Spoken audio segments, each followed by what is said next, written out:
tous et à toutes, merci de nous rejoindre dans votre émission. Dites-moi tout, docteur. Le 26 septembre dernier a été célébrée partout ailleurs la journée internationale de la contraception.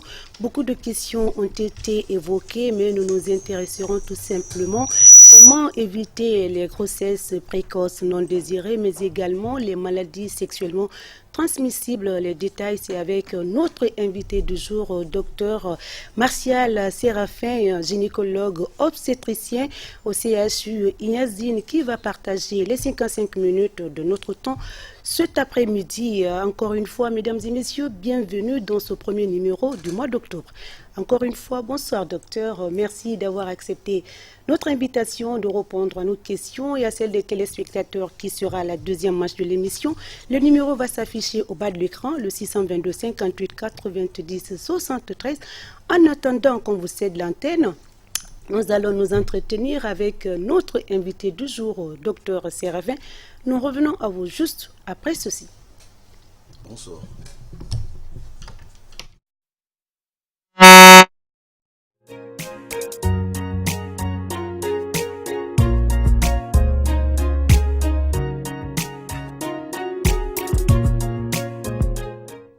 Retour donc sur le plateau de Dites-moi tout, docteur, 55 minutes pour parler de notre thème, notamment la contraception. Le 26 septembre, je le disais tout à l'heure, a été désigné comme journée internationale de la contraception. Son but est d'informer, de sensibiliser le plus grand public sur les sujets tels que les différentes méthodes de contraception, le choix de contraception et les risques liés aux rapports sexuels, mais également les grossesses non désirées. Alors, nous allons faire une rétrospective un pas en arrière, docteur Séraphin, pour parler un peu les moments forts, les temps forts de cette journée internationale. Et tout d'abord, je vais dire bonsoir à tous les spectateurs de la radio-télévision guinéenne.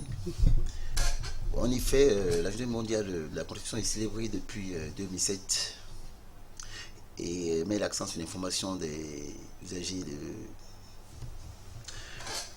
des populations en matière de contraception, le rappel des droits des femmes en matière de contraception, guide aussi les professionnels de la santé et les familles sur les questions de planification familiale. D'accord. Et enfin, elle informe sur les risques liés aux grossesses non désirées et aux rapports sexuels précoces. D'accord. Ceci dans le but de réduire le nombre de grossesses non désirées.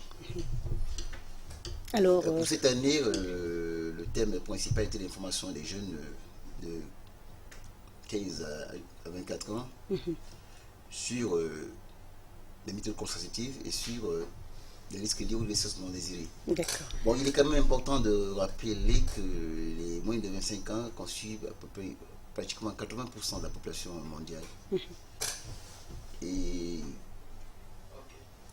la plupart d'entre eux vivent dans des pays en voie de développement. Ça, c'était le premier thème central. Le second thème de cette année-ci a consisté à s'intéresser à l'information des hommes D'accord. sur les questions de planification familiale. D'accord. Alors, vous allez nous, toujours comme rappel, comment vous définissez la contraception en général? Une définition très simple, il faut la comprendre comme étant l'ensemble des moyens et méthodes destinés, utilisés pour obtenir une fécondité temporaire. D'accord. Et l'infécondité étant l'incapacité d'avoir une fécondation, c'est l'incapacité de fusion entre un spermatozoïde et un ovule, si on peut le dire ainsi. Mais je tiens quand même à rappeler qu'on ne peut pas définir la contraception sans définir la planification familiale, qui elle est l'ensemble des techniques, mesures et techniques qui permettent au couple de choisir le nombre d'enfants qu'ils peuvent avoir, le moment de naissance, tout en maintenant une activité sexuelle harmonieuse. C'est très important que c'est de ça qu'on se définit. Et enfin, je veux quand même aussi définir l'infertilité parce que il faut s'appeler dans l'esprit de ceux qui nous écoutent. L'infertilité, c'est l'incapacité pour un être humain d'avoir, enfin pour un couple, pour un être humain de faire un enfant à l'issue d'une vie. Très bien. D'avoir une grossesse, pas de faire un enfant, d'avoir une grossesse. Comme nous parlons toujours de la journée internationale de la contraception et nous savons que cette journée s'intéresse avant tout aux jeunes, vous avez défini la tranche, c'est de 16 à 25 ans. Aujourd'hui, le sexe masculin également est invité à ce débat, à cette campagne, à cette information. Pourquoi cela? Avant, le regard n'était pas porté sur les hommes quand on parle de planning, quand on parle de contraception. Alors, oui, ça c'est une question très intéressante parce que, en fait, l'un des freins de la planification familiale, l'un des plus gros freins, en fait, l'une des barrières, je veux le dire ici, à la planification familiale, est la réticence des hommes. Je vais parler des maris, qui déjà ne se sentent pas concernés, ou alors qui, pour des raisons religieuses, estiment qu'on ne devait pas empêcher les femmes d'avoir un enfant dans la mesure où c'est un don qui est légué par la nature. D'accord. Et logiquement, on a le droit de penser que l'information, la sensibilisation des hommes soit en mesure d'améliorer l'adhésion des femmes aux méthodes contraceptives. D'accord. Et vous êtes sans ignorer que chaque fois que vous abordez cette question avec une femme, elle vous dit, attendez, je vais consulter l'avis de mon mari. Je peux consulter l'avis de mon mari. Hein? Mais il y a des maris modèles quand même qui adhèrent à ce débat. Débat autour duquel l'homme aussi a son mot à dire par rapport aux différentes méthodes de contraception. Je ne dirais pas non, mais là j'ai expliqué tout simplement une tendance générale. Une tendance générale. Il y en a, bien entendu, il y en a qui accompagnent les femmes dans les conversations, mais il y en a qui ne veulent même pas en entendre parler. D'accord. Et ça devient évident, en fait, évident qu'il faut davantage impliquer les hommes dans toutes les activités, dans tout le processus, pour être sûr que les femmes y adhéreront plus facilement. Alors, docteur, comme on parle de contraception, les méthodes de contraception, lorsque nous parlons de ce mot ou de ce concept, on passe directement au préservatif utilisé par les hommes. Est-ce que le préservatif, comme on parle également d'éviter les IST et les MST, est-ce que le préservatif nous évite de contracter ces maladies et ces grossesses non désirées? Et c'est d'ailleurs son principal atout par rapport aux autres méthodes contraceptives. Vous allez nous rappeler tout à l'heure. Serait quand même intéressant de faire un bref rappel sur les méthodes contraceptives. En fait, il y en a plusieurs. Et sont classés selon deux critères principaux. Lesquels? Le premier critère, c'est qu'elles peuvent être soit permanentes, soit réversibles. Permanentes, c'est-à-dire qu'elles sont, quand on les adopte, on fait un choix définitif, c'est-à-dire qu'on devient infertile. Réversible, c'est-à-dire qu'on les abandonne, on revient à l'état initial. Ça, c'est par rapport à ce critère. Le second critère, c'est par rapport au type on les classe selon qu'elles contiennent ou pas ou non des hormones. Et par rapport à ce critère, il y a ce qu'on appelle la contraception hormonale et la contraception non hormonale. Parmi la contraception hormonale, on peut citer les contraceptifs, on commence par les contraceptifs oroconjugués, la pilule que vous connaissez.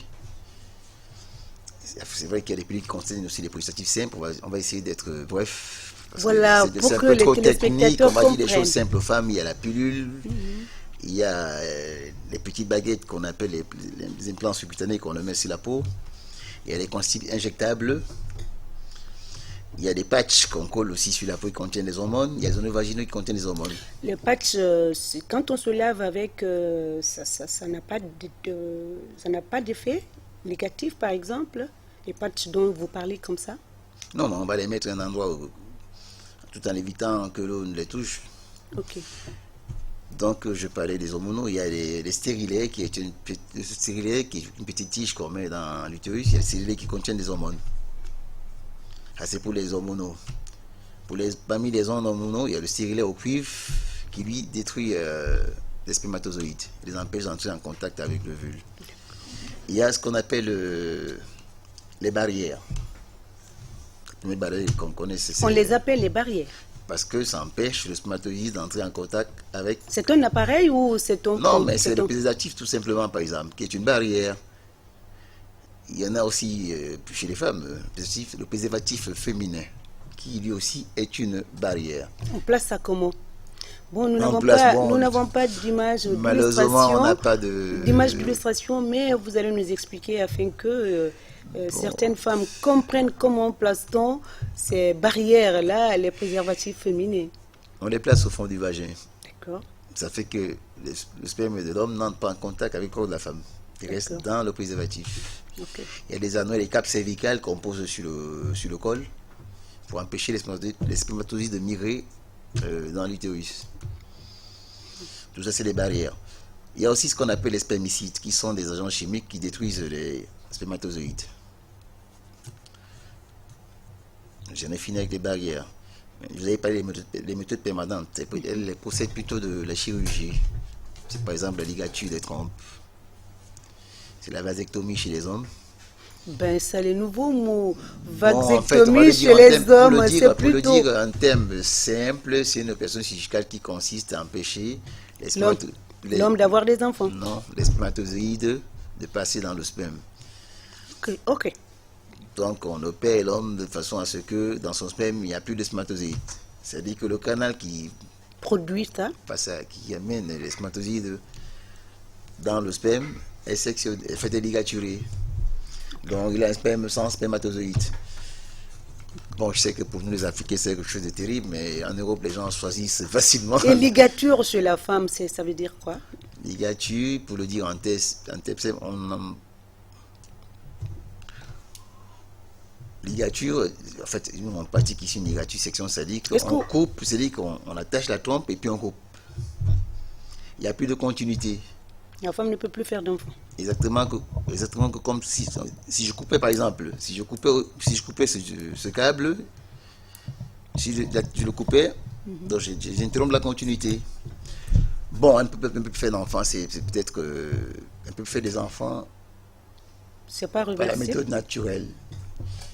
Par contre, elle peut faire un enfant par la fille, fécondation in vitro, c'est-à-dire qu'on peut aller chercher son ovule, qu'on va faire fusionner avec un spermatozoïde et qu'on va implanter dans l'utérus. Bon, ça c'est un peu compliqué ici chez nous, mais elle peut plus faire des enfants, un peu plus concevoir naturellement. Okay. C'est-à-dire qu'elle peut concevoir à partir des rapports sexuels. Voilà. D'accord. Alors, docteur, c'était donc les différentes catégories... De façon succincte, bien entendu. Voilà, nous ne sommes pas en classe et les téléspectateurs ne comprendront pas. Alors, on va continuer notre campagne ou notre journée internationale de la contraception. Il n'est jamais trop tard pour se rattraper, pour parler de la journée internationale qui a été célébrée le 26 septembre dernier ici à Conakry. Alors, je voulais un peu revenir en arrière. Est-ce que il y a eu un thème qui a été retenu, vous l'avez dit tout à l'heure, ou je ne me rappelle plus, un thème a été retenu pour démarquer cette journée internationale par rapport aux années précédentes? Oui, en fait, cette année-ci, par rapport, ce qui démarque cette année-ci par rapport aux éditions précédentes, c'est l'accent qu'on a mis sur la sensibilisation des plus jeunes. D'accord. Et des hommes, bien entendu. Parce que des années antérieures, on ne s'était pas autant intéressé aux hommes et aux jeunes. En fait, cela fait clairement apparaître que si on est en sensibilisant des jeunes, en fait, dans 10, 15, 20 ans, on aura des populations qui sont bien, si on peut le dire ici, qui sont bien impliquées dans tout ce qui concerne le passage de dans tout ce qui l'information, concerne les méthodes, les différentes méthodes de la contraception. planification familiale, la contraception. Parce que c'est sur les jeunes qu'on peut le plus agir. Pourquoi les jeunes Parce qu'ils dans sont la- les plus nombreux, parce qu'ils sont les plus exposés aux grossesses non désirées et aux complications des grossesses non désirées. Et c'est quand même tout à fait logique que ce soit qu'on s'intéresse. D'accord. Et puis, ce sont eux qui seront les adultes dans 10-15 ans. Justement, je vous reviens avec la question que je vais vous poser tout à l'heure. Le constat est un peu inquiétant. Chaque année, selon les ONG, les organisations non gouvernementales, les millions de grossesses non désirées, dont un quart se termineraient par des avortements de fortunés dans des conditions d'hygiène et de sécurité précaires, et entraînant également les décès. Docteur Séraphin, quelle lecture faites-vous par rapport à cette inquiétude? Ah oui, déjà, il faut rappeler quelques chiffres. Selon l'OMS, entre 2010 et 2014, il s'est pratiqué... il y a eu pratiquement 56 millions d'avortements chaque année, parmi lesquels 22 millions d'avortements à risque par an. Et il y a quand même une nette différence entre les pays développés et les pays en voie de développement. L'avortement à risque entraîne 30 décès chez 100 000 femmes dans les pays développés, tandis qu'en Afrique, ils entraînent environ 220 décès chez 100 000 femmes. Ça, c'est la première chose. En 2008, on a observé 47 000 décès suite à des avortements à risque. Et 5 millions d'hospitalisations suite à ces mêmes avortements. Donc ça, c'est déjà assez éloquent. C'est déjà assez éloquent et assez significatif qu'on se penche sur cette question. Pour ma part, je pense que les jeunes doivent pouvoir comprendre qu'une grossesse non désirée est évitable. Si les précautions ne sont pas... Elle est évitable si on pratique la contraception. L'abstinence, moi je commencerai par l'abstinence, les jeunes. Hein? Les jeunes c'est l'une des méthodes contraceptives, l'abstinence. Il vaut mieux le parler de contraception. Je ne dis pas que... je ne pousse pas les jeunes dans les lits, mais il vaut mieux leur parler de contraception. C'est plus global, c'est plus précis. Alors ici, parce que là, on fonce toujours vers le mur. Si vous ne leur parlez que d'abstinence et qu'ils ne s'y prêtent pas, qu'est-ce qui leur arrive? Avec tout ce que nous savons... S'ils ne savent pas qu'il existe des méthodes contraceptives, ils font ce que les jeunes font tous les jours. Ils vont s'adresser à un charlatan qui les met dans des problèmes. Et parfois même ça se termine par la mort. Donc je pense quand même qu'il est plus judicieux en 2017 de parler de contraception aux jeunes tout en leur parlant d'abstinence. C'est très important. Alors, moi je veux... Alors, je n'ai pas fini avec la lecture que je fais des demandes. C'est vraiment... la situation est quand même dramatique parce que malgré les efforts fournis par les gouvernements, les pays développés, malgré les efforts fournis par les ONG, la situation restera alarmante. C'est-à-dire que le nombre de décès par avortement, au lieu de diminuer, continue à augmenter. Et là, on a la possibilité. Qu'est-ce qu'il faut faire? On a la possibilité d'actionner 3 leviers. Lesquels? Pour augmenter la qualité et la quantité de soins, le nombre de prestataires de services en matière de soins post-avortement, mais ça ne résout pas le problème. On peut faciliter l'accès aux structures de planification familiale. Ça ne résout pas toujours le problème. Moi, je pense que l'une des mesures les plus efficaces, donc le levier principal sur lequel on puisse actionner, c'est l'information des jeunes. Parce qu'en réalité, c'est ça qui peut leur faire changer de comportement. Les gens qui n'ont pas d'information, on ne peut pas leur en tenir rigueur.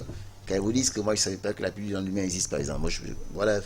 Je voulais revenir là-dessus parce que j'en ai pas parlé quand je citais les méthodes contraceptives. Les méthodes de contraceptives, c'est une méthode de rattrapage qui permet aux femmes après un rapport d'auto, après l'utilisation d'une méthode défectueuse, l'utilisation défectueuse d'une méthode de se rattraper. En fait, c'est un progestatif qui empêche la fécondation en cas de, s'il est pris dans les... Alors, docteur, dans les 5 jours qui suivent un rapport... après un rapport, d'accord. Docteur, quels sont, vous avez cité les pilules de lendemain, préservatifs, les différentes catégories hormonales et bon, chirurgicales. Quelles sont les méthodes ou les méthodes, les moyens de contraceptifs, les moyens contraceptifs les plus efficaces dans nos CHU? Parce que nous parlons de ce qui se passe ici, chez nous. C'est l'éternelle question à laquelle on est amené à répondre. Des fois, on vous pose cette question 1, 2, 3, 4, 10, 50 fois. Quelle est la meilleure méthode? Je dis, ce qu'il faut savoir, c'est qu'aucune méthode n'est efficace à 100%. Ça, c'est d'un. De deux, la meilleure méthode, c'est celle qui est librement choisie par la femme, accepté par la femme et facilement qui n'a pas qui n'a pas d'impact peut-être plus tard négatif. Ça c'est l'un des critères. Ça c'est l'un des critères. Ça c'est l'un des critères. Il faut que ce soit un danger pour la femme. Il faut que son efficacité ait été prouvée. Il faut que la femme l'ait acceptée. Mais surtout aussi, il faut qu'elle puisse la pratiquer sans trop de contraintes. Quand ça devient une contrainte, il y a de fortes chances qu'elle applique mal. D'accord. Et il s'expose à une grossesse. Donc il y a l'efficacité théorique d'une méthode, l'efficacité pratique d'une méthode, mais non, moi je préfère ici ce plateau, ajouter à cela l'adhésion totale de la femme à la méthode. La méthode la plus adéquate peut-être pour elle. Pour elle. Donc, pour le dire ainsi, c'est au cas par cas. C'est au cas par cas. Alors, vous parliez tout à l'heure de l'information. Toutes les informations autour donc, du concept ou de la contraception restent plus ou moins, à nos jours encore, un sujet un peu tabou. Et surtout dans les villages lointains. Qu'est-ce qu'il faut pour briser un peu cette barrière ou cette glace entre vous, les jeunes d'ici et les jeunes dans les villages très reculés?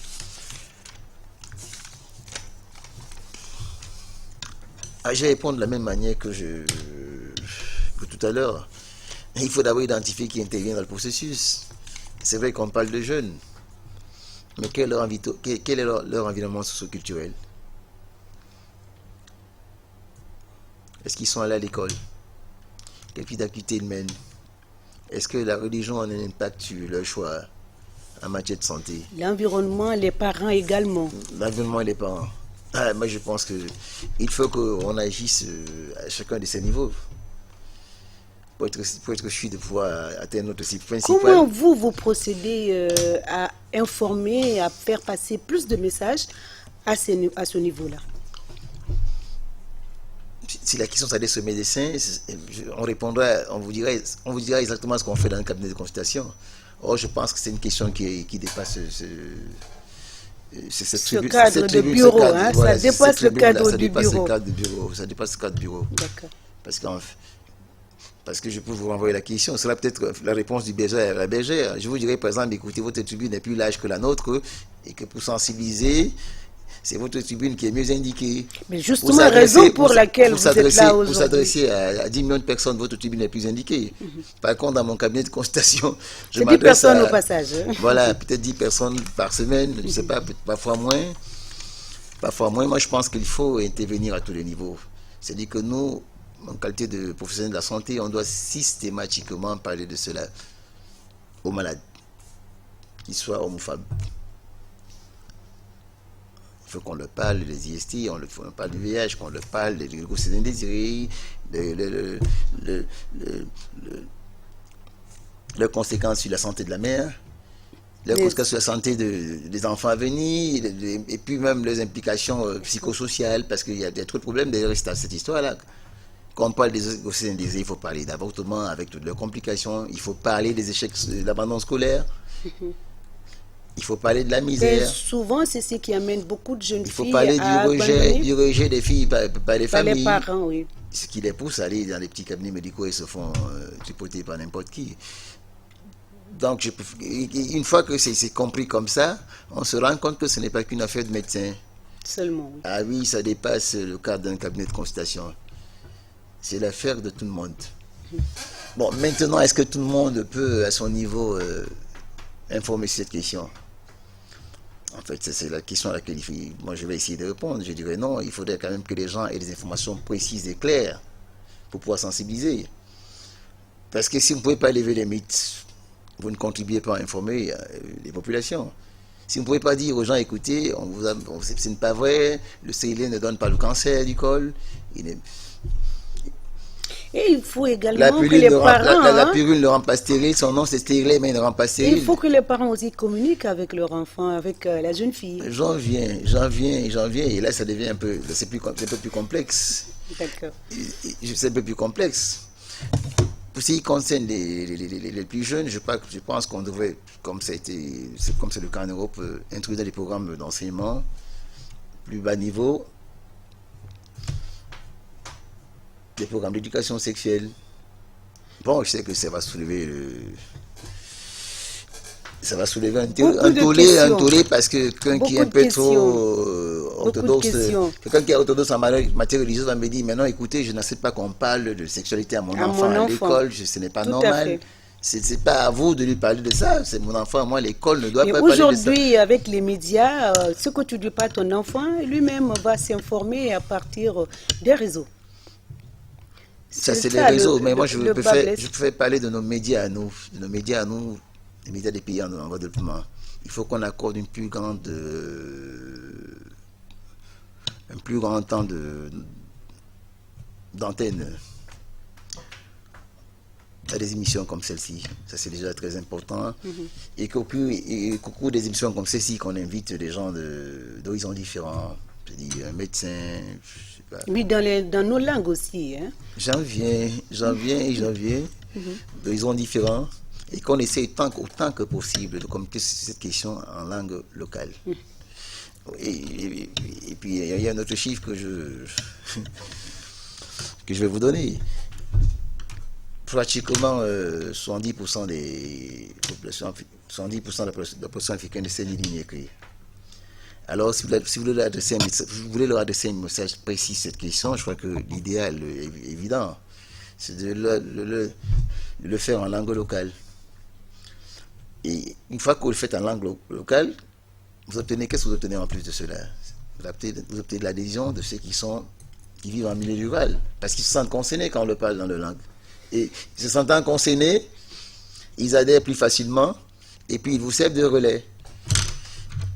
Ça, c'est pour l'information des jeunes. Pour l'information des parents, je pense que de la même manière, on peut inviter les hommes sur les plateaux, de la télé, chaînes de radio, pour débattre de ces questions. Parce qu'ils ne vont plus à l'école. Quelqu'un de 50 ans, on ne va pas demander d'aller s'asseoir à l'université pour étudier la planification familiale. Mais comment est-ce qu'on peut l'atteindre? On peut le sensibiliser par rapport à cette question. Est-ce que les médias suffisent? Je dis non. Il faut aller le chercher là où il les est. On devait en parler en entreprise, dans les entreprises. Ça, c'est pour les hommes. Je pense que le lieu de travail est le meilleur endroit où on puisse débattre de cette question. Ça, c'est pour les hommes. Et maintenant, pour les religieux, ça, c'est encore plus complexe. Il faut peut-être des comités interreligieux qui vont essayer de se penser sur la question pour voir dans quelle mesure on devrait pouvoir autoriser l'autorité publique à intégrer à ce débat, à cette campagne de sensibilisation, ça va être intégrer l'enseignement de l'éducation sexuelle dans les écoles, parce que c'est ça qu'il s'agit surtout, parce qu'en fait, il faut viser, il faut voir loin. Ce serait intéressant si dans 20 ou 30 ans, en Afrique, tout le monde était bien imprégné de la question, à tel point que les gens puissent se passer de la vie des autres. Les hommes puissent se passer de la vie des autres pour pratiquer une méthode contraceptive. Parce qu'en fait, c'est de ça qu'il s'agit surtout.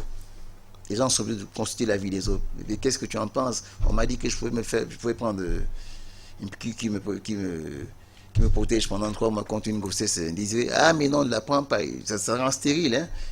Quand tu prends cette piqûre, tu ne verras plus jamais tes règles. Il n'a pas la bonne information. Il n'a pas un argent comptant. Mais s'il pouvait avoir accès à cette information dans sa langue locale, il n'a pas besoin de poser la question à l'autre. Alors, le planning, la contraception est le socle. Vous l'avez dit, je reviens un tout petit peu à ce que vous avez dit tout à l'heure. Est le socle dans un ménage, dans une relation entre hommes et femmes. Pourtant, les femmes portent souvent seules la responsabilité. Comment, je reviens un peu en arrière, vous l'avez dit, je veux moi aussi comprendre. Comment inviter les hommes modèles à adhérer à ce concept? Partager l'information avec sa conjointe, et partager la bonne information au médecin, ou il faut passer par les sages-femmes hein, qui sont déjà là avec les femmes, ou vous, les gynécologues, pour donner la bonne information.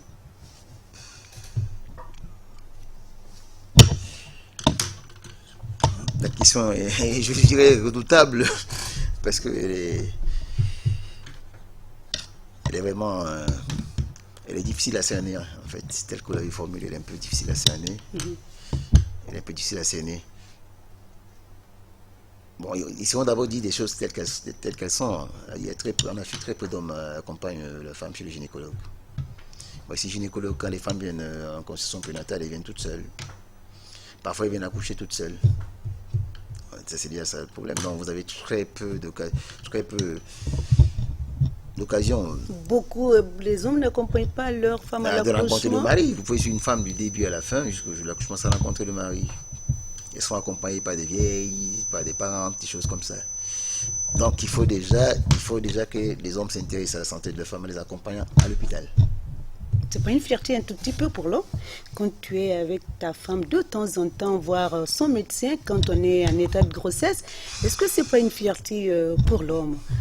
Cela devait l'être, malheureusement c'est pas le cas. C'est pas encore. Enfin, pour certains, mais pour beaucoup d'entre eux, je ne sais pas si c'est parce que c'est pas une fierté, mais ils n'accompagnent pas leur femme. C'est un complexe peut-être pour ça. Ils n'accompagnent pas leur femme. Il arrive que c'est nous qui convoquons les maris. Écoutez, madame, il faut absolument que vous veniez à votre mari la prochaine fois parce que. Parfois ils disent non, il est occupé. Elle appelle, elle vous passe le téléphone parce qu'elle n'est pas sûre de pouvoir le convaincre de venir à l'hôtel avec elle. Et c'est vos téléphones qui le convainquent de venir. Donc, il y a ça, c'est pas très facile. Il faut dire que les gens prennent l'habitude, les hommes, je veux dire, prennent l'habitude d'accompagner leurs femmes à l'hôpital. C'est la première étape. La seconde étape, c'est que je pense qu'il faut qu'on martèle les oreilles des hommes avec des complications liées aux grossesses non désirées. Les complications liées aux accouchements difficiles, tous les problèmes les complications liées même déjà à la grossesse elle-même. Peut-être que ça aussi, ça peut avoir un effet positif parce que ça peut leur faire peur. Même si ce n'est pas la meilleure méthode.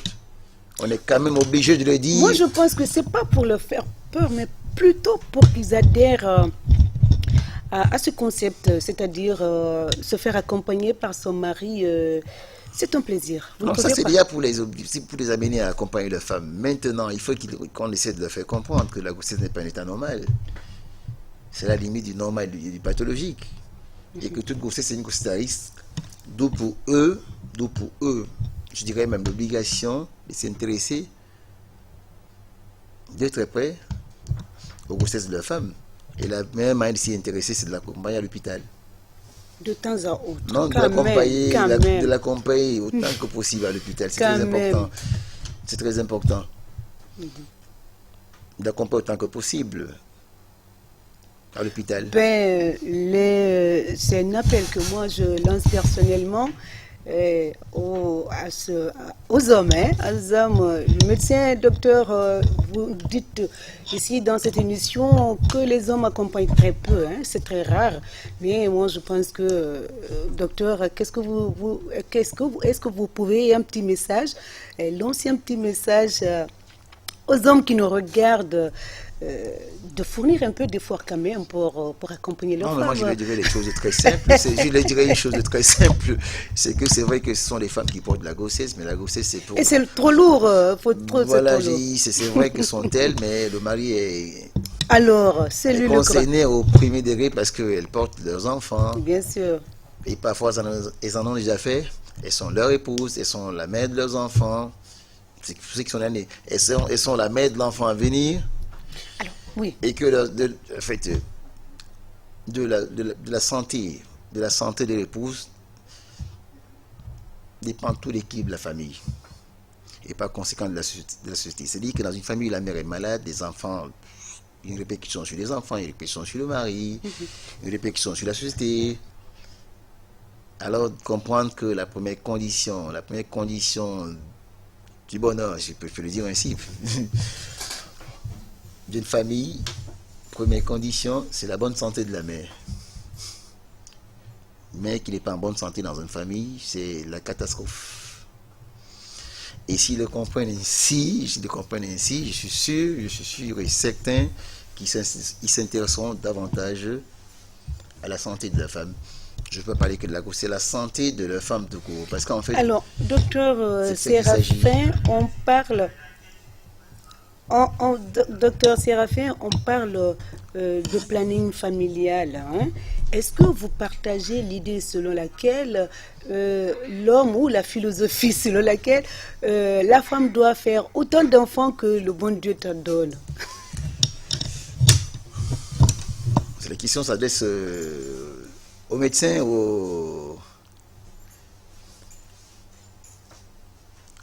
citoyens. Parce que je peux répondre, il y a le médecin à sa réponse. Non, je parle de vous, docteur Séraphin, qui est mon invité du jour. Est-ce que vous partagez, en tant que gynécologue obstétricien, l'idée selon laquelle la femme doit faire, comme on parle de planning, d'espacer les enfants, les grossesses, est-ce que vous partagez cette idée de faire autant d'enfants, hein? Ça veut dire de ne pas se planifier, quoi. Autant d'enfants que le Seigneur t'en donne.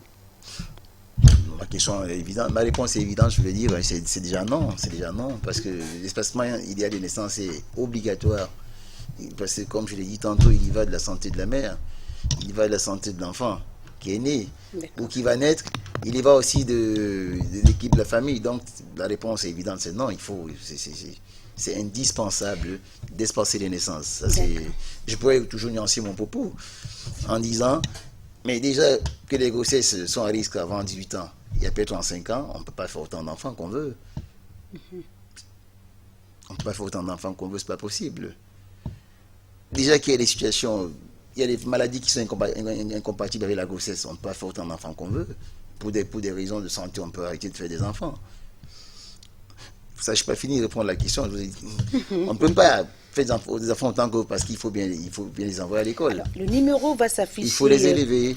Le numéro va s'afficher. Il faut avoir du temps pour eux. C'est impossible qu'on fasse autant d'enfants. Les éduquer, les former, les voir grandir, les accompagner aussi à l'école. Les envoyer déjà à l'école, les scolariser, les nourrir, les soigner. Donc c'est évident qu'on ne peut pas. Il faut bien qu'on choisisse. Docteur, on parle de planning, on a parlé aussi des méthodes. Est-ce que l'on peut parler de gratuité dans ce sens quand on parle de planifier les femmes? Est-ce que toutes ces méthodes, c'est à la portée de la Guinéenne moyenne? Elles sont absolument gratuites. Elles sont à la portée de tous les citoyens. Absolument gratuites. Okay. Et disponibles. Dans les CHU ou bien dans les dispensaires? Même dans les dispensaires. D'accord. Gratuite et disponible. Ok. Et disponible. Alors, le numéro est déjà affiché au bas de l'écran, mais docteur, on a besoin de vos conseils, hein, en tant que médecin, pour renforcer un peu ce qui s'est passé lors de la journée internationale, mais aussi vos recommandations. Qu'est-ce que vous conseillez à ces bonnes femmes d'espacer les grossesses, d'utiliser telle méthode contraceptive ou je ne sais pas.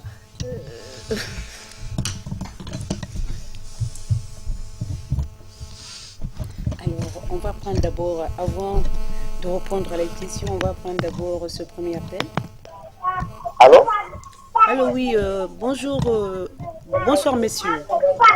Allô, bonjour docteur. Bonsoir, comment monsieur. vous allez? Je vais très bien.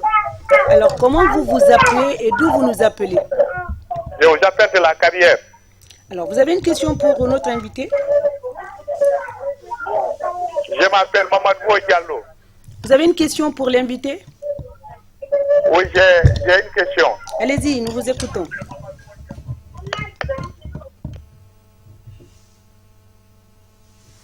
Allô? Alors, ça c'est parti, il y a un autre appel. Allô? Alors, docteur, on a demandé tout à l'heure les conseils avant le prochain appel. Les conseils et les recommandations en tant que spécialiste. Et je suis obligé de revenir sur des choses que j'avais déjà dites. C'est une... Alors, c'est pas pour vous couper. On a encore... Allô? Allô? Allô? Bonsoir, madame. Allô? Bonsoir, c'est madame, hein? Allô? Oui, nous vous écoutons. Comment vous appelez? D'où vous nous appelez? Je m'appelle Ibrahim Kala. Est-ce que vous avez l'âge de poser une question par rapport à... Allô? Allô, oui, Ibrahim Kaba? Allô? Bon, je crois que c'est un enfant qui s'amuse avec le téléphone parce qu'il a vu le numéro. Non, ça, le thème n'est pas pour les enfants. Allô? Allô? Allô? Oui, bonsoir, messieurs. Bonsoir, vous allez bien? Très bien. Comment vous appelez? D'où vous nous appelez? Jean-Rémy, j'appelle de Yimbaya. On vous écoute. Vous avez une question pour l'invité? Oui, j'ai une question à poser à ce monsieur. Allez-y, nous vous écoutons. Vous savez, c'est un thème qui est tellement important. Et d'abord, je dois dire aux invités, à l'invité d'être beaucoup plus explicatif parce que bon, on ne comprend pas cette déclaration. Et ma première question d'abord est de savoir, bon, vous l'avez posé des questions, mais bon, qui tournent beaucoup sur la réponse. Pourtant, il est en face de milliers de téléspectateurs. Il faut qu'il soit beaucoup concret. Donc, bon, la contraception est-il bon ou bien c'est pas bon? Parce que ici, aujourd'hui, on apprend qu'il y a beaucoup de femmes qui prennent des contraceptifs et finalement, c'est des cas de décès ou certains même, ça conduit à une stérilité. Donc, vous voyez, il y a beaucoup de problèmes autour de ça. Donc, vous avez posé quelle est la meilleure contraceptif qu'une femme ou qu'un couple doit prendre. Bon, là-bas, il dit que ça dépend. Et ça, la réponse là est très vague. Donc, moi, je ne sois pas, il faut qu'il soit en tant qu'un gynécologue qui donne le meilleur contraceptif, qui n'écrit pas de volonté par rapport au décès. C'est par rapport au décès et d'inconvénients que nous voulons comprendre ça. Parce qu'il y a beaucoup de cas de décès où beaucoup de gens, quand ils prennent, généralement, ils n'accouchent plus, bon, ils ne voient plus des règles, ils peuvent faire 1 an, 2 ans sans voir des règles. Ça, c'est de deux. Moi, j'ai un problème aussi d'évacuation précoce.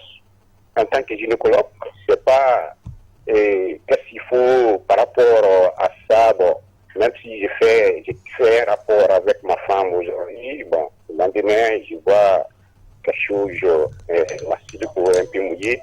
Et en tant que gynécologue, je ne sais pas qu'est-ce qu'il faut par rapport à cette réponse. Voilà, c'est tout ce que j'ai à dire à monsieur l'invité qui essaie de me satisfaire. Merci. Voilà, merci beaucoup. Vous avez compris son inquiétude? J'ai très bien compris. Merci. Je vais essayer de répondre à vos questions. Et je commence par la première qui est une très très bonne question. Une très très bonne question. Parce qu'elle nous est posée tous les jours. Vous parliez de... Vous dites, si vous voulez savoir si elle est bonne ou mauvaise. Moi je vous ai répondu, j'ai dit 10 fois sur ce plateau que la contraception est une bonne chose. Elle est même nécessaire. Dans la mesure où elle se permet d'espacer, idéalement, des naissances, choisir le moment, la planification, je vous l'ai dit, choisir le moment de la naissance et le nombre d'enfants qu'on veut faire. D'éviter les grossesses indésirées. Donc c'est une très bonne chose, ça ne peut pas être une mauvaise chose. C'est évident que c'est une bonne chose. Pour ce qui est de savoir quelle est la meilleure méthode de contraception, je vous l'ai dit et je le répète, la meilleure méthode est la méthode, d'abord, dont l'efficacité est prouvée, 2, qui est disponible, de 3, qui est facilement pratiquée par la femme. Donc, c'est d'une femme à une autre. Je vais vous citer un exemple un peu simple. Vous avez une femme qui est hyper tendue et qui veut se planifier. Vous ne pouvez pas lui proposer les mêmes méthodes que celle qui n'est pas hyper tendue. Parce que la pilule, par exemple, est contre-indiquée chez cette dame. Ce ne sera pas une bonne méthode pour elle. Vous avez une phase de une dame manifestement illettrée qui doit prendre une pilule tous les jours et qui fait des travaux durs. Ça peut être difficile pour elle de prendre sa pilule tous les jours. Donc la méthode ne sera pas forcément bonne pour elle. J'en passe. Maintenant, je pense que c'est important de lever les mythes qui persistent autour des méthodes contraceptives. Je vous le dis, je vous le répète, la contraception n'a pas tué de femme. Chaque méthode contraceptive a ses avantages et ses inconvénients. C'est pourquoi au cours du counseling en matière de planification familiale, on s'applique à expliquer à la femme. D'abord, on lui présente toutes les différentes tous les différents types de méthodes de contraception. Et pour chaque méthode, on lui explique les avantages et les inconvénients. Je veux pour terminer vous dire qu'en matière de contraception, c'est la femme qui choisit. Le médecin ne choisit pas à la place de la femme. Par contre, il a l'obligation d'expliquer à la femme les avantages et les inconvénients de chaque méthode. La contraception ne tue pas. Elle ne tue pas. Ok, la contraception ne tue pas. C'est le dernier mot. Allô? Allô? C'est parti. Alors, docteur, c'était la J'ai pas fini, c'était la première question. Il y a une seconde question, s'il vous plaît. Laquelle? Allez-y. Pour ce qui concerne l'éjaculation précoce, il y a des spécialistes, il y a une spécialité qui s'occupe de cette question. Ce sont les urologues. Alors je vous conseille d'aller consulter au service d'urologie de l'hôpital Ignace-Dine. Votre problème sera certainement réglé. Nous, les gynécologues obstétriciens, ne relève pas de vos compétences. On ne peut que vous conseiller une consultation en urologie. Parce que cela ne relève pas de nos compétences. Ok. C'était les deux questions, non? C'était ça. Voilà. J'espère que s'il nous suit toujours, les deux questions ont été répondues. Alors, on a... Allô? Allô? Allô? Allô? Oui? Bonsoir, messieurs. Bonsoir. Comment vous appelez? D'où vous nous appelez? Je suis Boubacar. Parlez un peu plus fort, monsieur Abouakar. Nous vous écoutons. Allez-y rapidement, on n'a pas assez de temps. C'est Boubacar de Chofana. D'accord. Autre question, s'il vous plaît. C'est parti.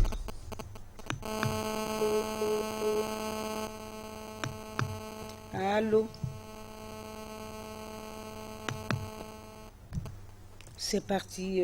Avant, conseils et recommandations très rapidement. Malheureusement, je crois qu'on ne pourra pas répondre. Il faut prendre la télévision. Allô? Allô? Allô? Allô? Allô? Oui, bonsoir. Comment vous appelez? D'où vous nous appelez? Vous appelez comment? Je me nomme M. Maman Doumbia. Parlez un peu plus fort pour que nous... Allez, la question, s'il vous plaît. Je veux vous demander quel est le rôle d'une femme. Le rôle de... D'une femme? D'une femme. Le rôle d'une femme dans quoi? Mais est-ce que vous pourrez répondre à cette question? Bon, la question est un peu Non, vague. elle n'est pas complète. Alors, la dernière... J'aurais voulu... Allô?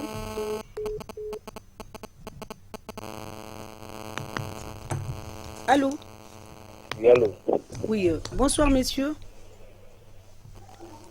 Bonsoir, ça va? Oui, très rapidement, comment vous appelez, d'où vous nous appelez, la question?